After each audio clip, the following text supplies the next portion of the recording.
at the sight of his younger brother.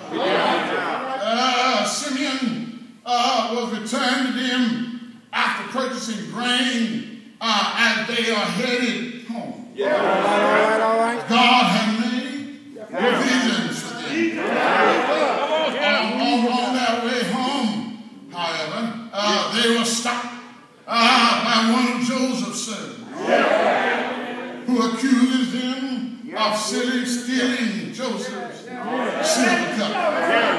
The cup was found in the bag where Joseph had placed it. Go ahead, Robert. Amen. I tell you, you got to be careful, my brothers and sisters, because sometimes folk are trying to set you up. Have another witness. The brother returned, amen, to face Joseph, who had declared that Benjamin must stay in Egypt. And at the point, Judah pleaded with Joseph, saying that it would break their father Jacob's heart if Benjamin failed to return with them. Judah offers to stay in Benjamin's place. Now witnessing here, every now and then we want Iran to stand in our brother's place, to prevent them from some tragic experience. It was our chieftain who said, amen, that bomb is to dispel the painful and unethical experiences of the young people. And so he did not want for us to experience some things that he had experienced in his lifetime. And I think I ought to tell you right there, it's a good thing to have somebody that loves you enough to want to keep you out of some trouble. Yes, sir. Too many folk want to see you in trouble. It's a good thing to know somebody that wants to keep you out of trouble. Now, when this in here, amen, at first Joseph's brothers, amen, were afraid of Joseph. All right. And afraid, yes, that he would take revenge against him. But soon they were convinced that Joseph's forgiveness was genuine. And I get a witness in here. Amen. Judah's plea on Benjamin's behalf was evidence that a change had taken place in their lives. And I think somebody in here ought to remember, amen, when change has come in our lives. What a wonderful change in my heart has been wrought. Since Jesus came into my heart. The joy of my soul. Like a sea little roll. Since Jesus came into my heart. Go ahead, Robert. Is there anybody here tonight that knows you don't have to carry grudges? You don't have to worry about payback. I serve a God that can help you right. Oh, yes. Yes. Anybody here tonight that knows you don't have to be vengeful, that God will take care of you? I'm glad to report tonight that never one time that I celebrated chieftain tell us that we ought to give an eye for an eye, a tooth for a tooth.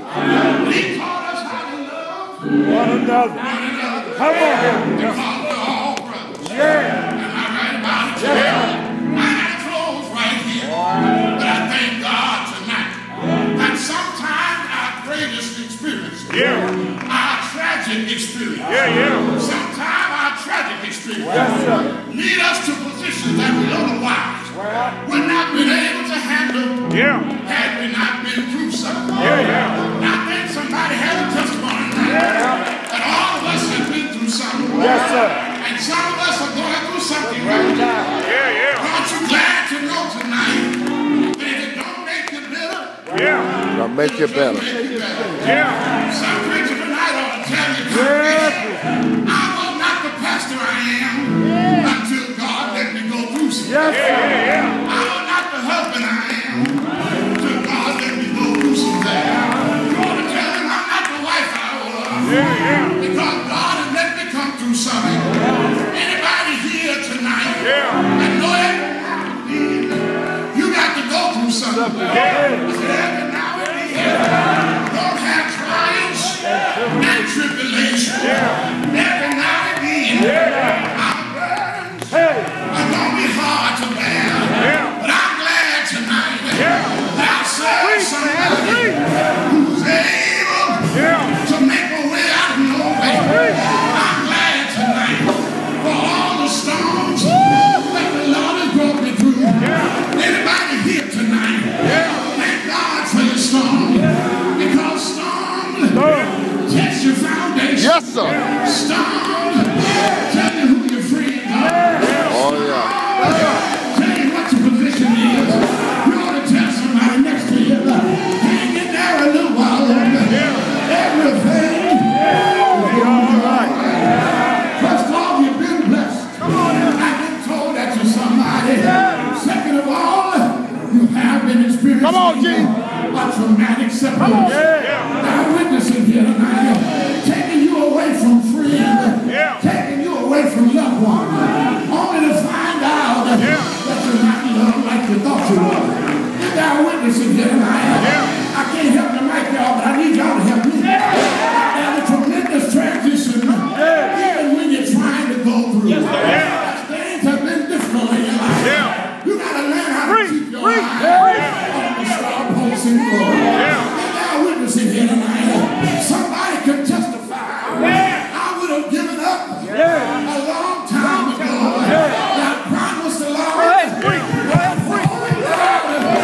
Until he meets me over in Galilee, I'd hold out because the Lord is Father.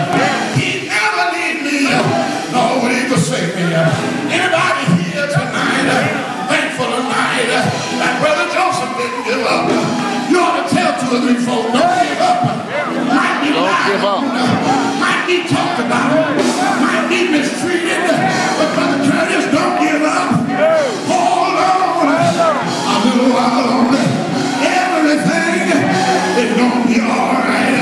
I need to tell you tonight, I'm impressed with Joseph's resume. I thank God for what he was able to come through with God's help. I'm glad tonight that he was a superstar in terms of being able to forgive folks. But that's not the reason why I'm here tonight. That's somebody else I need to talk about right here that knew a whole lot about being mistreated. Yes, sir. He knew a whole lot. Yes, sir. I wish I had somebody. He knew a whole lot. Go ahead, Robert. About being talked about and being lied on. They took my Lord and they took my Savior. Now I got a witness tonight. They nailed him to an old rugged cross. Somebody that know the story all the way at me right there. He died. He died. He died to save a wretch. Yes, sir. He died because without the shedding of blood, there's no remission of sin. He died.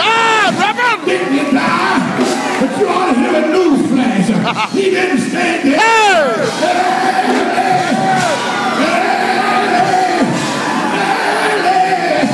Sunday morning, he got up with all power in his hand.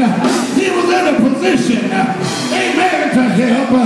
He was on Calvary, but he was in a position to help me. He died, but he was in a position to help me. He got up in a position to help me. And